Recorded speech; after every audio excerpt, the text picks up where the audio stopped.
Hi, it's Patrick Hutzel from IntensiveCareHotline.com, where we instantly improve the lives of families of critically ill patients in intensive care, so that you can have peace of mind, real power, real control, and so that you can influence decision making fast, even if you're not a doctor or a nurse in intensive care. This is another episode of Your Questions Answered, and in last week's episode I answered another question from one of our readers, and the question last week was: my auntie is failing over and over again to be weaned off the ventilator and she has a tracheostomy. She's now also on kidney dialysis. What should we do? You can check out the answer to last week's question if you're clicking on the link below this video.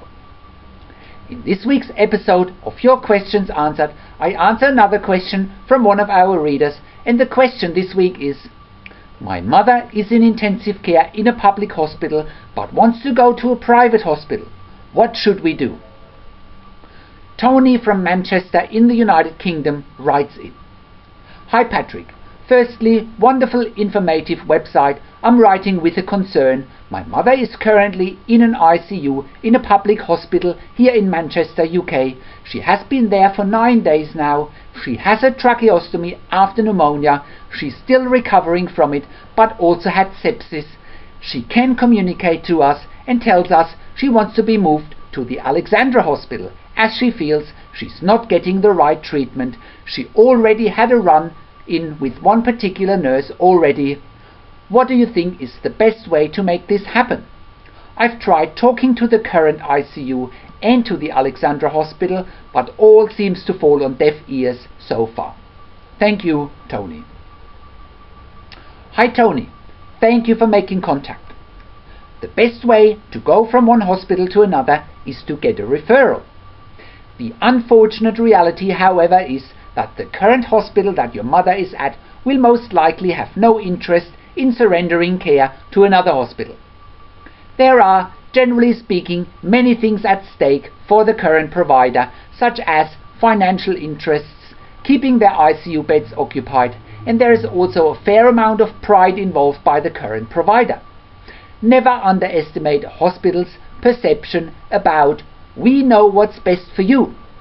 In fact, there is a real competition nowadays between private and public hospitals to have private patients in their beds. Money talks after all. However, in order for you to take practical steps to make this happen, and in order for you to achieve your and your mother's goal to go to the Alexandra hospital, you need to do the following. Number 1. Speak to the intensive care consultant or the most senior doctor in the ICU where your mother is currently at, and tell them about what you want for your mother. I assume that your mother is privately insured and would therefore get admitted at the Alexandra hospital. Number 2. Contact the Alexandra hospital, either intensive care directly or their admission department, and tell them what you want to achieve. Again, private hospitals like the Alexandra should be able to help you, as they are more customer focused compared to public hospitals. Number 3. The best way for you would be to find a specialist from the Alexandra hospital, either an intensive care specialist or a respiratory consultant or specialist, to contact the public hospital and tell them that they are happy to take over the care of your mother, and then go from there. Number 4. Most importantly, don't take no for an answer, because it sounds to me like you are already different compared to most families of critically ill patients in intensive care, and you are seeking out help, and you won't buy into the mindset of the public hospital, and they probably won't like it. The reality is that the public hospital will have no interest in transferring your mother to another hospital. Therefore, it'll be up to you to make it happen. Continue to be demanding, even though the intensive care team won't like it. Number 6. Speak to your mother's health insurance and advise them of your plans so that they are informed as well. And finally, number 7. In case your mother gets stuck in intensive care with pneumonia and stays on the ventilator with tracheostomy, check out intensivecareathome.com.au as home care could be a viable option that could provide your mother with more and better quality of life at home. That's intensivecareathome.com.au. Also, here is a link to an article that will help you as well. The article is The 5 Reasons Why You Need to Be Difficult and Demanding When Your Loved One is Critically Ill in Intensive Care.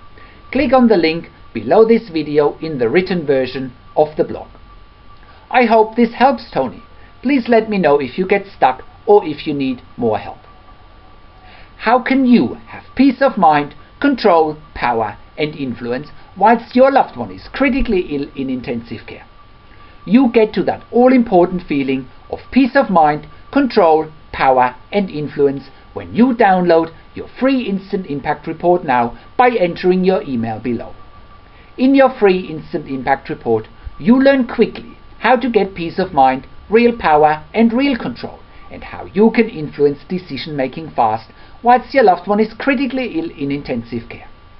Your free Instant Impact Report gives you in-depth insight that you must know whilst your loved one is critically ill or is even dying in intensive care.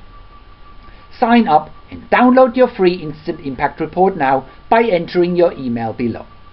In your free Instant Impact Report, you learn how to speak the secret intensive care language, so that the doctors and the nurses know straight away that you are an insider and that you know and understand what's really happening in intensive care. In your free report, you'll also discover how to ask the doctors and the nurses the right questions. Discover the many competing interests in intensive care and how your critically ill loved one's treatment may depend on those competing interests.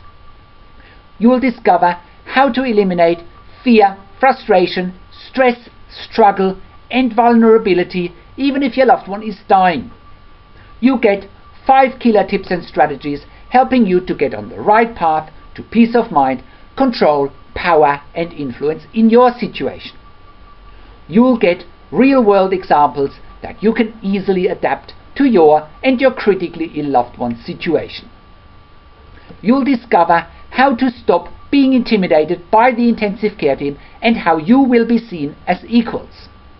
You'll get crucial behind-the-scenes insight so that you know and understand what's really happening in intensive care, and how you need to manage doctors and nurses in intensive care. And it's not what you think.